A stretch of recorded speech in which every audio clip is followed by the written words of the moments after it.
Hi, my name is Madi. I'm from Kamloops and I've been diagnosed with lupus, Sjogren's syndrome, colitis, celiac disease, and Raynaud's. I was diagnosed when I was 25, and before that, I was working 3 jobs all the time.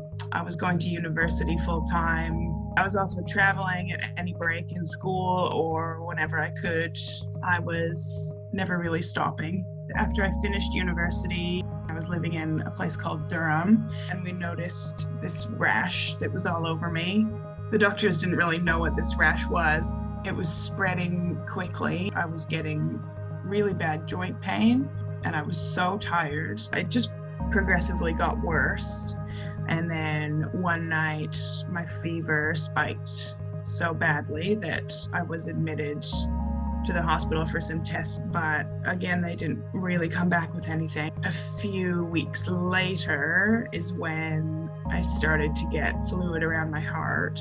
After a few months there, they came back and said, "You have lupus." I still was, of course, not going back to work. I was just taking time to recover. I knew that I had to go home. I was so upset that I didn't have any control over the decision for me to go home. I couldn't work. I was struggling to walk or move. I felt like I was always taking steps backwards. You're doing well on one dosage, and then I would feel sick again, and then I would get heart fluid again, and I'd be back in the hospital. I just felt that it was so unfair.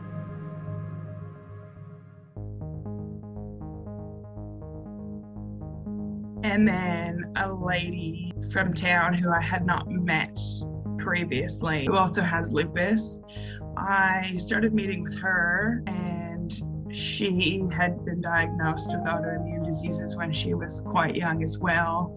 It was really nice to be able to talk openly and have someone understand, because the invisible illness is really tough. It makes such a difference to speak to someone who's giving you sort of messages of hope. Before I had gotten so sick, I did a taxidermy workshop. I set up a little workshop and just started practicing taxidermy.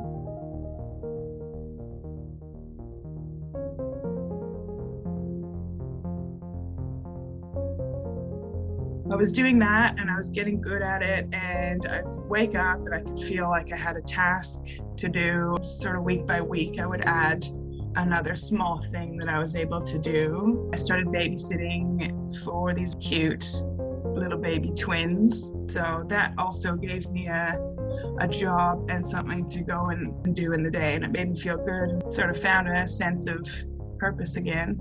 I had my sort of first year where I was upset and learning to cope and working very minimally.